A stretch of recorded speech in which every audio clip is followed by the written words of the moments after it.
வணக்கம். மீண்டும் என் பாட்காஸ்ட்டுக்கு வருகை. Welcome back to my podcast. இன்றைக்கி very interesting law 27 I think. Yes, law 27. This is a very favourite law of mind.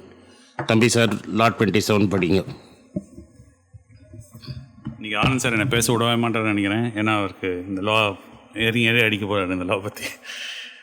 Law 27. Play on people's need to believe to create a cult following. People have an overwhelming desire to believe in something. Become the focal point of such desire by offering them a cause, a new faith to follow. Keep your words vague but full of promise.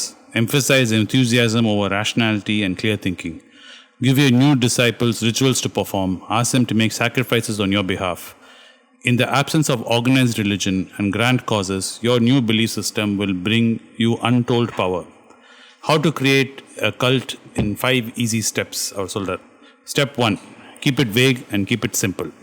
ரெண்டாவது என்ன சொல்கிறாருன்னா, Step 2. Emphasize the visual and sensual over the intellectual. Step 3. Borrow forms of organized religion to structure the group. Step 5. Disguise your source of income.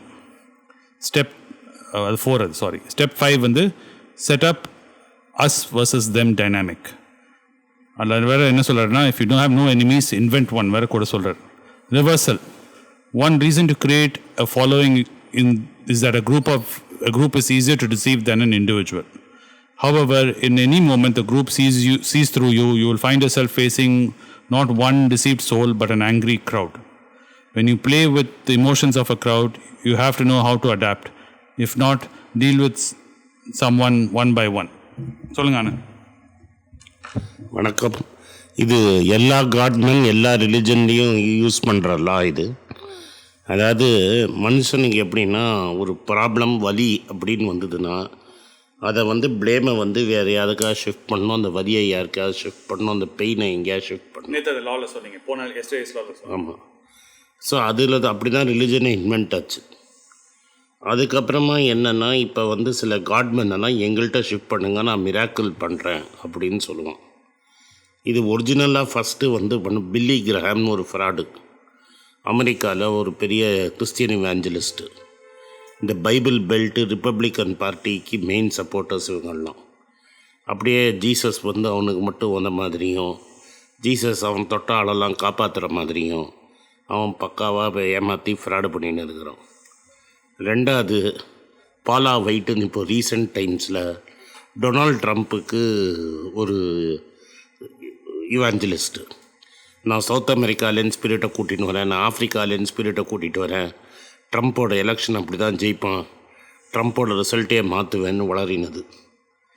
தமிழ்நாட்டுக்கு வந்தீங்கன்னா இங்கே என்ன பல கோஷ்டிகள் இருக்குது. பால் தினகரன் ஒருத்தர் இருந்தார். இதை ஒரு ஆர்ட்டாக பண்ணி ஒரு ரோடே அவர் பேரில் நேம் ஆகிடுச்சு. அதுக்கப்புறமா ஒரு பெரிய வீடு ஒன்று அடையாரில் ப்ராப்பர்ட்டி, இன்றைக்கி பாரிஸ் கார்னர்லேயும் ஒரு பெரிய ப்ராப்பர்ட்டி ஆகிட்டார். ரைட்டுங்களா? அது மட்டும் வெறும் இதுக்கு மட்டும் கிடையாது. அப்படி திரும்பி பாருங்கள், நம்ம சைடில் கோயம்புத்தூரில் ஒருத்தர் இருக்கிறார். அவர் சன்னியாசி இல்லை, ஆனால் அவர் ஃபாலோவர்ஸ் எல்லாம் சன்னியாசியாகி காலி பண்ணிட்டு வரலான்டெல்லாம்.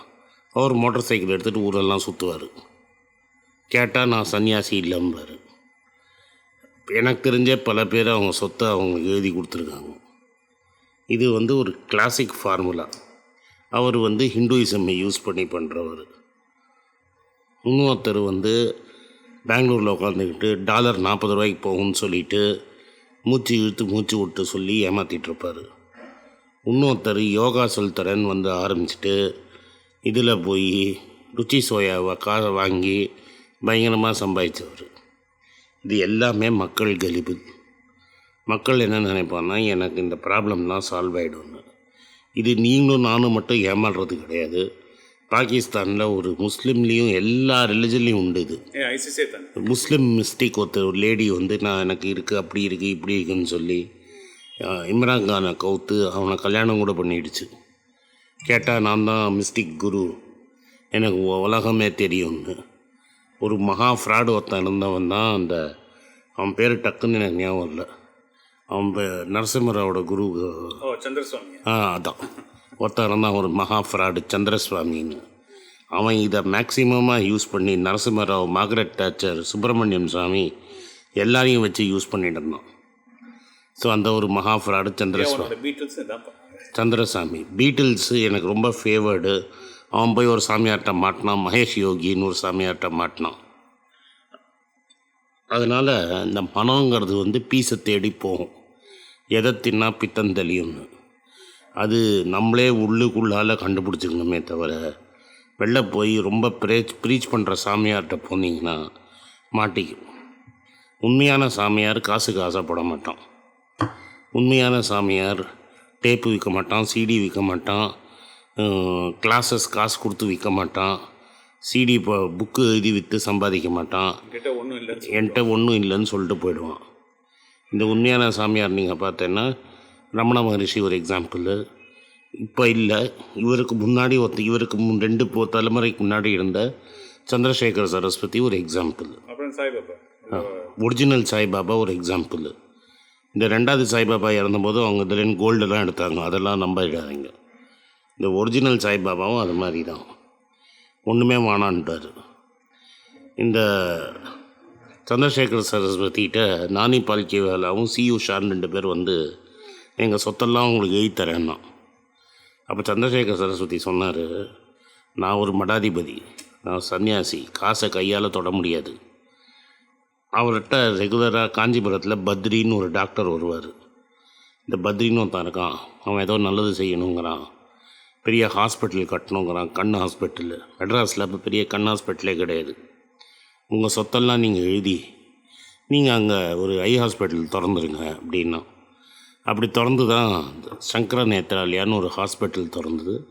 இந்த சந்திரசேகரோட சரஸ்வதி பேரை வந்து சங்கரான்னு வச்சதுனால்தான் அது சங்கரா நேத்ராலயான்னு மாறிடுச்சு.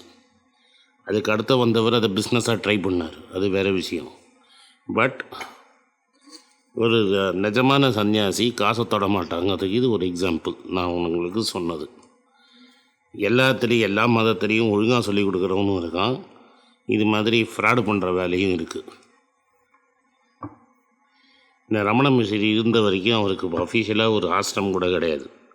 நீங்கள் இன்றைக்கி ரமண ஆசிரமில் போய் மீதி இருக்கிறதெல்லாம் பார்த்ததுன்னா அவர் காலத்துக்கு அப்புறம் அவங்க ஃபாலோவர்ஸ் பில்டு பண்ணது.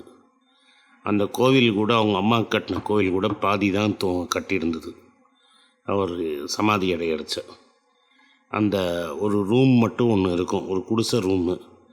அந்த ரூம் அப்படியே வச்சுருக்காங்க. அங்கே தான் அவர் மெடிடேட் பண்ணி அங்கே தான் இருந்தார். கடைசி 20 நாள் சமாதி காட்டத்துக்கும் ஒரு இடம், அதை நல்லா பாலிஷ் கிலீஷ் போட்டு இப்போது வெளிநாட்டு டிவோட்டிகிட்ட காசை வாங்கி சரி பண்ணியிருக்காங்க. ஆக்சுவலாக இருந்தது ஒரு குடிசையில்.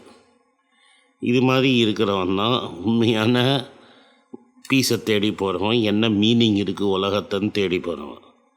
எவன் நான் மோட்டர் சைக்கிளில் கிளம்புறேன், உலகத்தை சுற்றுறேன், பிளெயினில் ஏறுறேன் அப்படின்னு சொல்ல வந்தாலே இதெல்லாம் வந்து கதை. நம்மளுக்கு ஒரு பீஸ் வேணும், அந்த பீஸை நம்ம வாங்கிறதுக்கு இதெல்லாம் செய்யணும். இப்போ வந்து ரஹீம் பாபான்னு ஒருத்தன் வந்து குர்மீத் சிங் ரஹீமோ அதோ பேர், பஞ்சாபில் ஒருத்தன் சர்தார்ஜி ஒருத்தன் இது மாதிரி கிளப்பி அது பெருசாகி கடைசியில் அவன் நிறைய பேரை ரேப் பண்ணிட்டான்னு சொல்லி கோர்ட்டில் கேஸு போட்டு ஜெயிலில் உட்காந்துருக்கான். நம்ம நித்யானந்தான்னு ஒருத்தர் இருந்தார், அவர் என்ன பண்ணிட்டு இருக்கிறாருன்னு பாருங்கள். இது வந்து உடனே ஹிந்துயிசம்மு காமன் கிடையாது, ஹிந்து, முஸ்லீம், கிறிஸ்டியன், சர்தார், சிக்கு எல்லாத்துலேயும் இது ஒரு ஹியூமன் கண்டிஷன். இதை Is there more to life than us? ஏன்னா டெத்னால பயத்தினால, பிகாஸ் ஃபியர் ஆஃப் டெத்னால அதெல்லாம் வருது. அல்டிமேட்டாக இது எல்லாமே வருது ஃபியர் ஆஃப் டெத்துனால தான். அந்த ஃபியர் ஆஃப் டெத் இல்லைன்னா இதெல்லாம் வரவே வராது. அடுத்தது என்ன ஆகிடுமோ நம்மளுக்குங்கிற ஃபியர்னால் இதை அவங்க எக்ஸ்ப்ளாய்ட் பண்ணணும். கண்ட்ரோல் இந்த ஸ்பிரிச்சுவாலிட்டி இது அது எல்லாமே எப்படியாவது ஃப்யூச்சரில் என்ன நம்மளுக்கு நடக்கும் அப்படி நம்மளுக்கு தெரிஞ்சதுன்னா அந்த ஃப்யூச்சரை வந்து நம்ம கிளியராக தெரியணும்னு. ஆனால் என் லைஃப்பில் என்ன நடக்க போகுதுன்னு நான் வந்து எனக்கு அப் டு டேட்டாக எல்லாம் தெரிஞ்சுதுன்னா லைஃப்பில் நடத்துகிற சுவாரஸ்யமே போயிடும். இந்த அஸ்ட்ராலஜர் பின் தேடி போகிறது கூட இதே காரணம்தான், ரைட்டுங்களா? அஸ்ட்ராலஜிங்கிறது வந்து ஒரு சைக்கலாஜிக்கல் குவாக்கரி தான், உங்களுக்கு ஒரு சைக்கலாஜிக்கல் சப்போர்ட்டு. எனக்கு நல்லா தெரியும் அஸ்ட்ராலஜி, நிறைய புஸ்தகம் படிச்சிருக்கேன். வீட்டுக்கு வந்தீங்கன்னா நான் வந்து ஒரு 2 ரேக் ஃபுல்லாக எல்லா ஒரிஜினல் டெக்ஸ்ட்டும் காட்டுறேன், ரைட்டா? அண்டு என்னால் வந்து 10ல் 5 கரெக்டாக சொல்லிடுவேன் நானே. ஏன்னா அந்த ஆர்ட்டை நான் ஒரு மாதிரி கற்றுக்கிட்டேன். கடைசியில் எனக்கு சொல்லி கொடுத்தவன் சொல்லிட்டான், இதை பண்ண. அவர் இறந்துட்டார். இப்போ அவர் இது உனக்கு வானான்னு சொல்லிட்டாரு. எங்கள் அம்மாவும் வானான்ட்டாங்க. ஏன்னா அன்கேனியாக நம்ம கேட்குற கேள்வியிலேயே முக்காசி உண்மை வெளில வந்துடும். அதுக்கப்புறம் 4 கட்டத்தை பார்த்தோன்னா ஒரு ரூல்ஸை போட்டு கரெக்டாக சொல்லிடலாம். 10ல் 5 கரெக்டாக வந்துடும். அதனால ஃப்யூச்சரை தெரிஞ்சுக்கணுங்கிறது ஆவல்லையும் நம்மகிட்ட இருக்கிற கட்டத்தை பெயின் சஃபரிங்கில் எப்படியாவது வெளில வரணுங்கிறதையும் நம்ம பார்க்குறோம். இதை வந்து நம்ம அனுபவிச்சு தான் ஆகணும். அதனால் நீங்கள் இதை விதிங்கிறத நம்மளால் மாற்ற முடியாது. அந்த விதியை அக்செப்ட் பண்ணிக்கிட்டு what can be change, what can not be சேஞ்சுன்னு பார்க்கணும். எது நம்மளால் சேஞ்ச் பண்ண முடியாததோ அதை அக்செப்ட் பண்ணிக்க வேண்டியதான். எது நம்மளால் சேஞ்ச் பண்ண முடியுமோ அட் தி மார்ஜின்ஸ் சேஞ்ச் பண்ணிகிட்டே போனீங்கன்னா லைஃப் பெட்டர் ஆகிடும். ஆனால் இது ஹார்டு பார்த்து, ரொம்ப கஷ்டமான பார்த்து, 10-15 வருஷம் இருக்கிற பார்த்து இது நடக்கவே நடக்காது. அதுக்குனால தான் இந்த குயிக் சொல்யூஷன் கொடுக்குற காட்மேன்லாம் அதனால தான் வெளில வருவான். இது த பி வேக் அப்படிங்கிற ஃபஸ்ட்டு ஸ்டேஜ். என்னென்னா, இந்த சாமியார் சொல்கிறதெல்லாம் உங்களுக்கு ஒன்றுமே புரியாது. நீங்கள் ஏன்னா அவன் பிம்மா, நீ பின்னா அவன் சிம்மா. ஒரு பொசிஷனில் அவன் இருக்கவே மாட்டான். அவனோட வாய்ஸு, ஆரேட்ரி அதெல்லாம் மெஸ்மரைசிங்காக இருக்கும். இதில் ஒரு நெட்வொர்க் எஃபெக்ட் வேறு இருக்குது. The more people who follow him the bigger he becomes. இந்தியாவிலேருந்து போன பிக்கஸ்ட் ஷோமேன் வந்து ஓஷோ. ரஜினீஷ் ப்ரில்லியன்ட் ஸ்பீக்கர், ஃபிலாசபியும் ப்ரில்லியண்ட்டு. அப்புறம் புத்தி வக்கரமாக போயிடுச்சு. அதுதான் stages of evolution of people. அதனால் நம்ம இதை செப்பரேட் பண்ணி பண்ணணும்னா முடியாது. அடுத்தது தான் இந்த ஓவர்ட் சென்சுவாலிட்டி வந்ததுங்கிறதுல தான் நித்யானந்தமும் ரஜினீஷும் அதை கொண்டு வந்தாங்க. அந்த ஓவர்ட் சென்சுவாலிட்டிக்கு எக்ஸாம்பிள் வந்து நம்ம நித்யானந்தமும் ஓஷோவும். இப்போ அந்த இம்ரான்கானோட ஒய்ஃபும் அதோட எக்ஸாம்பிள். பணம் காஃபர்ஸ் ஃபில் ஆகுதுன்னு உங்களுக்கு தெரியவே கூடாது. எப்படின்னு சத்குரு எப்படி அவ்வளோ ப்ராப்பர்ட்டி அக்வயர் பண்ணார், அவருக்கு எப்படி அவ்வளோ ஒரு சாதாரண யோகா டீச்சரு கோயம்புத்தூரில் மோட்டர் சைக்கிளில் போய் யோகா சொல்லி கொடுத்துட்டு இருந்தார். அவரோட ஆசிரமத்துக்கு எப்படி இவ்வளோ பணம் வந்ததுன்னு இனி வரைக்கும் யாராலையும் கரெக்டாக எக்ஸாக்டாக சொல்ல முடியாது. உள்ளே ஒரு 5 ஸ்டார் ஹோட்டலே இருக்குது. நான் போயிட்டு வந்திருக்கேன், நான் சொல்கிறேன். உள்ளே ஒரு 5 ஸ்டார் ஹோட்டல் இருக்குது. எல்லாத்துக்குமே டிக்கெட்டு. சிவராத்திரி அன்றைக்கி போனீங்கன்னா சாதாரண ஆளுக்கு ஒரு டிக்கெட்டு, விஐபிக்கு ஒரு டிக்கெட்டு, சென்டர் அது என்ட்ரி வந்து டிக்கெட்டை பாஸ் பார்த்து தான் உள்ளே விடுவாங்க. ஸோ அதே மாதிரி தங்கத்துக்கும் தனித்தனி லெவலில் இருக்கிறவங்களுக்கு தனித்தனி ரேட்டில் ரூம் இருக்கும். ஒரு சன்னியாசிங்கிறவர் இதெல்லாம் எதுக்கு கலெக்ட் பண்ணணும்னு எனக்கு தெரியாது. பட் அவர் கலெக்ட் பண்ணுறாரு. பட் அன்லஸ் நீங்கள் கீனாக உட்காந்து பார்த்து அதை ஒர்க் அவுட் பண்ணிங்கன்னா தான் உங்களுக்கு எப்படியெல்லாம் காசு போடுதுன்னு தெரியும். அதுக்கப்புறம் இப்போ நம்ம ரத்தன் டாட்டா பண்ணுற மாதிரி பண்ணுவாங்க. நான் என் காசு இல்லை, அது ட்ரஸ்ட்டோட காசுமா. நான் எப்போதும் சொல்கிறது உண்டு, Ratan Tata is the richest man in India, not only in India, the richest man in the world. அவர் வேணால் இல்லைன்னு சொல்லலாம், சட்டப்படி வேணால் அப்படி இருக்கலாம். டாட்டா ட்ரஸ்ட்டுங்கிறது ரத்தன் டாட்டா தான், ரத்தன் டாட்டா தான் டாட்டா ட்ரஸ்ட்டு. அதுக்கிட்ட தான் 66% ஸ்டேக் இருக்குது. மீதி 17-18% டாட்டா ஃபேமிலிகிட்ட இருக்குது. ஒரு 18% சைரஸ் மிஸ்திரிகிட்ட இருக்குது. ரைட்டாக? எல்லாம் ஒன்றுக்கு ஒன்று தான். ஆனால் அதை அழகாக அதை மாற்றி தனியாக பேசியிருக்காங்க. அதனால் இந்த சாமியார் இருக்கிற ட்ரஸ்டெல்லாம், சாமியாரும் அந்த ட்ரஸ்ட்டும் ஒன்று தான். சாமியார் வந்து ட்ரஸ்ட்டை விட்டு வெளில வாங்கன்னு சொன்னால் வரமாட்டார். அதனால் எப்படி அவனுக்கு அந்த காஸ்ட்லி கார் கிடைக்கிறது, எப்படி அந்த பைக் கிடைக்கிறது, எப்படி வந்து பிளெயினில் உலகம் சுற்றும் மாதிரி பிளெயினில் எப்படி சுற்றுறோம், இதெல்லாம் நீங்கள் பண்ணணும். இன்ஃபேக்ட் ஃபில் காலின்ஸ் என்னோட one of my favourite singers. அவன் பில்லி கிரஹாமை வச்சு ஒரு பாட்டே போட்டிருக்கான். அந்த பாட்டு வந்து ஜெனிசிஸ்ன்னு அவங்களோட பேண்டில் இருக்குது அந்த பாட்டு. அதை எடுத்து பார்த்தா நம்மளுக்கு கிளியராக புரியும். இது ஒரு பெரிய கல்ட்டு ட்ரைப் மாதிரி. உள்ளே இருக்கிறவங்களுக்கு நான் ஏதோ திட்டுறேன், அவங்க குருவை திட்டுறேன்னு தோணும். அதனால் வெளியில் வந்தால் தான் உங்களுக்கு ரேஷ்னாலிட்டிங்கிறது கிடைக்கும். அதுதான் இதோட தாத்பரியம். As Anand was saying, he was talking about examples in religion and organized religion. I want to explain a little bit further about how this law is used by other parts of society, especially in politics and in business. One prime example you can talk about in politics is, instead of talking about the left and the right parties, we can talk about even the Communist Party. The Communist Party is also fundamentally use this law to capture the imagination of the public. Be it Lenin, Stalin, whomever you want to look at, it all springs from the same well, where the discontent of the people was taken by a leader, and these 5 steps was implemented, and the leader became a cult leader, and his whatever his philosophy was converted into a kind of a hero worship. And this is the same is true with even Bitcoin. Bitcoin is nothing but an implementation of the same law, where most people who use Bitcoins in India, who are in trading in Bitcoins in India, don't even know what blockchain is, how the technology works, or what really a Bitcoin is. They just see the hype and in the media and everyone running behind it, and lots of their friends telling them, have you done it, have you done it? And it has spread into a cult, where most users of Bitcoin see the influencers online who are giving these lifestyles where they are become overnight success, overnight rich, and who are leading these lives of traveling the world and having exotic holidays just based on purely on Bitcoin profits, where they don't understand there's nothing in Bitcoin. What do you think, Anand? பிட்காயின்ங்கிறது எப்படி ஆரம்பிச்சதுன்னா, ஏதோ currency அதை create பண்ண முடியாதமாகவும், இது ஒரு பக்கா man-made gold மாதிரியும், how it will be a great inflation hedge, ஒரு alternate financial institution, இதில் டெபாசிட் போட்டால் டெபாசிட்டில் 18-20% இன்ட்ரெஸ்ட்டுலாம் கிளப்பி விட்டாங்க. செல்சியஸுங்கிற கம்பெனி அதுதான். கடைசியில் செல்சியஸால் ரன் ஆன் அ பேங்க் மாதிரி ரன் ஆன் செல்சியஸ் வந்தபோது there was no lender of the last resort. In fiat currency, the Federal Reserve is the lender of the last resort. இங்கே last resort லெண்டரே கிடையாது. So பாரோவரால் திரும்பி பிட்காயினை கொடுக்க முடியல with interest. Deposit பண்ணவன் இன்றைக்கே இப்போவே இந்த எடுங்கும் போது இவன்கிட்ட இல்லை, ஆட்டோமேட்டிக்காக அது கொலாப்ஸ் ஆகிடுச்சு. அதே மாதிரி பேபிள் ஃபைனான்ஸ்னு ஒன்று கொலாப்ஸ் ஆகிடுச்சு. அது மாதிரி 3 Arrows ஒரு சிங்கப்பூர் பேஸ்டு கம்பெனி, அதுவும் கொலாப்ஸ் ஆகிடுச்சு.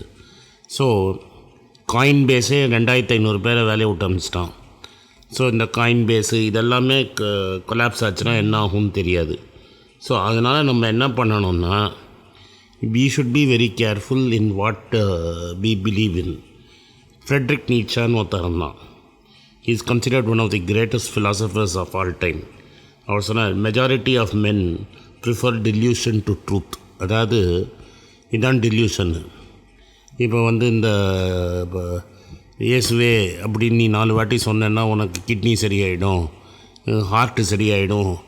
இந்த ஒரு படத்தில் கூட இப்போ கட் பண்ண ஆர்ஜே பாலாஜி படத்தில் வராமல் ஒரு சீனை போட்டிருந்தாங்க. ஒரு ப்ரொடியூசர் ஆக்டரை வச்சு ஒரு Seenu.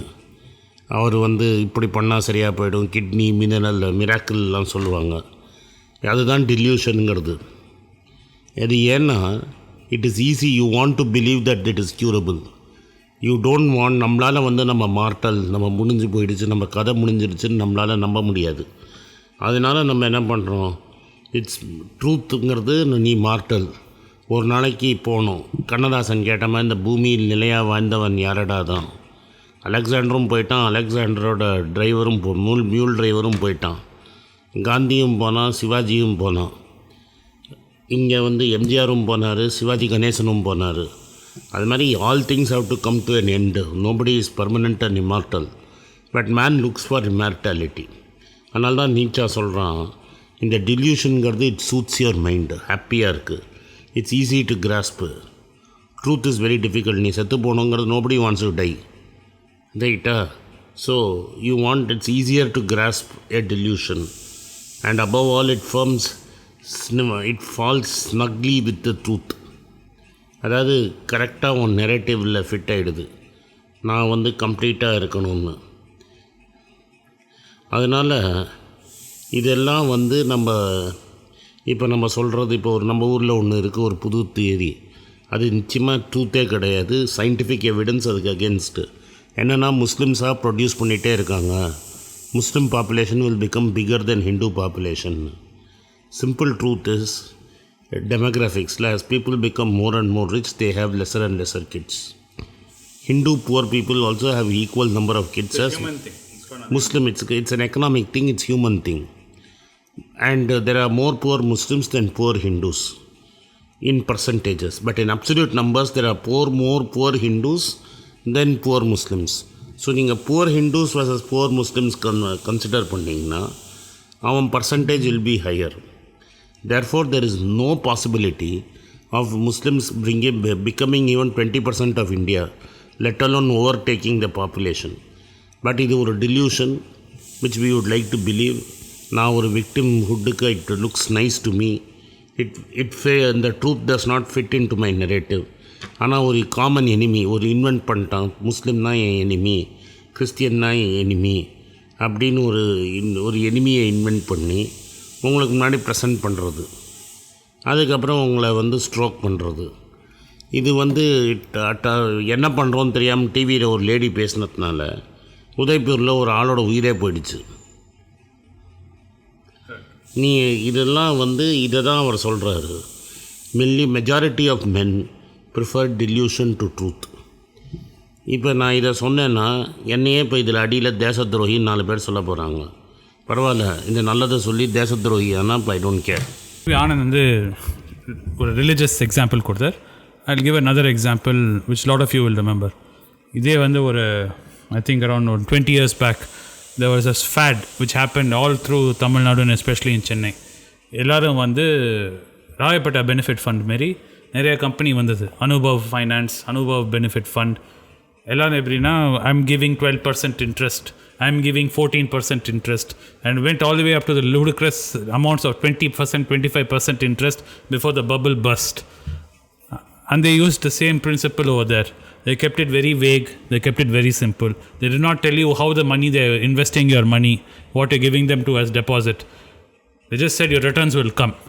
And it was a Ponzi scheme which public fell into right royally simple.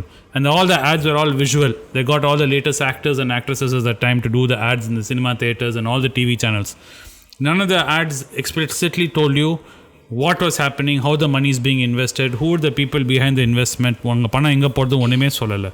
நிறைய டிவியில் ஆட் போட்டு, பேப்பரில் ஆட் போட்டு, அண்டு ஒரு ஃபோமோ க்ரியேட் பண்ணிட்டான் மார்க்கெட்டில். ஃபோமோனா ஃபியர் ஆஃப் மிஸ்ஸிங் அவுட்.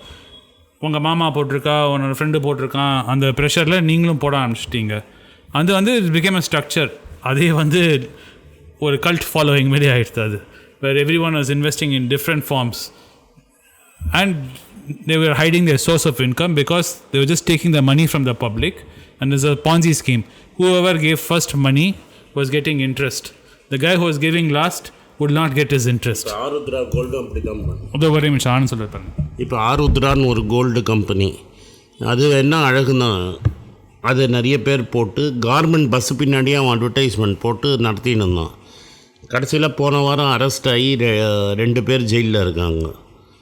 இந்த ஸ்டாக் மார்க்கெட்டில் மந்த்லி 6% ரிட்டர்ன் தரேன், 2% ரிட்டர்ன் தரேன். You want to believe such things. It's why Bernie Madoff, talk about what happened in the US. Bernie Madoff, there was a man called Bernie Madoff. Celebrities fell for him. Bernie Madoff, all the big Jews, they fell for 9% return flat every year. How can you generate 9%? Sure. And he was always getting more money than what he had to pay. So he was running a Ponzi scheme for years. Only when the 2008 crash came, all people asked him money at the same time. And he could not return everybody's money at the same time. The truth came out. இந்த உண்மையை delusion, இது ஒரு டில்யூஷன்னு ஒரு ஆள் 10 வருஷமாக protest பண்ணான். அவன் SECக்கு letter எழுதுறான், எல்லாருக்கும் லெட்டர் எழுதுறான். But nobody wants to believe it. Everybody wants to believe that 9% is possible. ஏன்னா 9% related to the housing bubble of 2008. The same thing in the housing bubble 2008 இதே தான். All of us want asset classes to move in one direction. அது பர்மனெண்ட்டாக அந்த one டைரெக்ஷனில் move ஆகும்னு நீங்கள் நினச்சிங்கன்னா இது தவறு. அதனால தான் சொல்லேன், what is stupid in a single, what is idiotic in front of one man becomes truth in front of with 1000 people. அதனால தான் இந்த மாபை கலெக்ட் பண்ணி தகராறு பண்ணுறதுங்கிறது இதனால தான். எங்கள் அப்பா வந்து ஒரு ஃபேமஸ் ஸ்டோரி ஒன்று சொல்லுவார் about how to become a மில்லியனர்னு. அது என்னென்னா, ஒரு man will come to a town and he'll sell a raffle ticket for a horse. He'll say this horse is a famous race horse and it's a very good horse, and $100 is a raffle ticket. This horse is worth a lot of money. So the public, everybody will buy the raffle tickets. So for 1 month he's selling tickets. Then he says, I'm going to announce the prize on the first of the next month. First of the next month, he draws one number and he says, number 1, 2, 3 has won the horse. Please come to this allocated place on such and such a time and date to collect your horse. On that day, that man comes to collect the horse. That man, when he comes, this guy says, hey, I'm sorry, the horse died. We had an accident, the horse died off. Here's your ticket money, $100, and returns his $100 back to him. And that man says, oh, okay. And he takes his $100 and leaves. Not, but no one else knows in the town that this guy has done this, and he takes off with a sweet profit, with no horse, with nothing but just a scheme. And this is the application of this law, if you don't know what is happening. இது வந்து பல இடத்துல பார்த்த game. இந்த human சைக்காலஜியை trick பண்ணுறது. டெஃபினட்டாக இதுக்காக விழாதீங்க. Don't take whatever examples I have taken personally. This is true universally and we have to accept it and learn to see that we are human and at times we also fall for it. And our effort through this law of 48 laws, more than you using these laws, is that you are educated to know when someone is trying to use these laws on you also. So I hope that by discussing this, anytime any opportunity comes when someone says, this is amazing, look at this, you have not seen this before, you take a moment and look through the lens of these laws and see if you're being taken for a ride. Anyway, today was an interesting conversation with Anand about this law. Tomorrow we'll move on to law number 28. Thanks for listening.